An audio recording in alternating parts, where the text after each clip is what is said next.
Peter Lloyd with that report, and the WikiLeaks papers have also raised issues about cooperation between Australian troops in Afghanistan and local private security companies. Tom Cooks with this report, and the story was produced by Ash Sweeting in Afghanistan.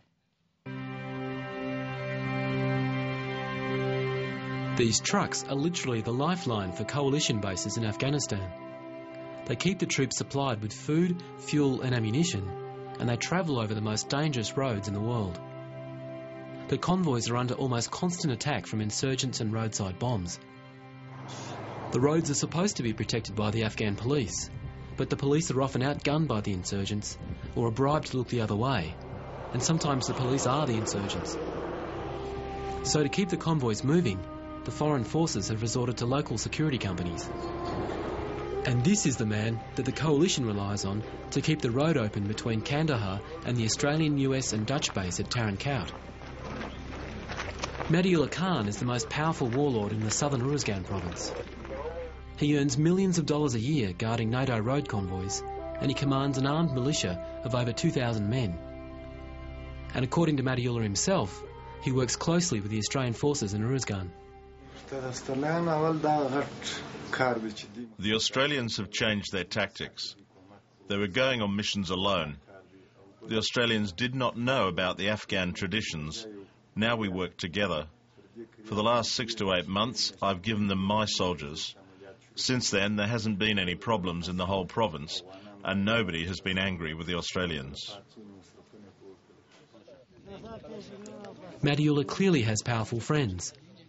According to a report in the intelligence database leaked to the WikiLeaks organisation, coalition troops picked up 2 men carrying unregistered guns and bomb-making equipment. After US Special Forces confirmed that one of them was Madiullah's brother, they were released. But a few days earlier, in late November last year, Madiullah's men were caught red-handed in an extortion attempt on the very road they're paid to protect. A NATO fuel convoy reported it had been held up by a group of 100 insurgents armed with heavy machine guns. They demanded payment of $3,000 for each truck to pass, and eventually it became clear they weren't insurgents, but Madiullah's militia. US forces sent 2 helicopters and an armoured convoy to negotiate, but Madiullah refused to budge, saying he needed the money to run his operation. 6 hours later, after many desperate calls to government officials in Kabul, he let the convoy through without payment. Afghan security companies have been called a vast protection racket by a US government report released last month. And according to some Afghan politicians, the companies even resort to paying insurgents to attack the convoys to make their services more valuable. In this case, usually the leaders of the security companies are pay the money for the Taliban or other local people to attack the convoys, to show the other foreigners that if you don't pay the money for us, then there's a lot of problem that can be created. In Afghanistan, the concern is that security companies have spawned a whole new range of warlords, growing rich on the huge inflow of foreign cash. And far from providing security, they actually make the country far more dangerous.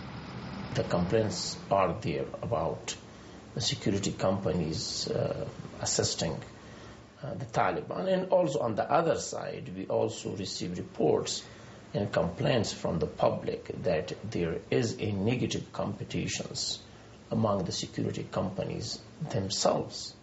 They are sometimes attacking each other. The Australian Defence Force refused to comment on any extortion attempts by Madiullah Khan, but said that he's an influential figure in the Uruzgan community and that Australian troops engage with him on this basis. But US lawmakers are becoming increasingly concerned that the massive amounts of money they're pumping into the Afghan economy could actually be fueling the insurgency. Tom Cooks, Late Line.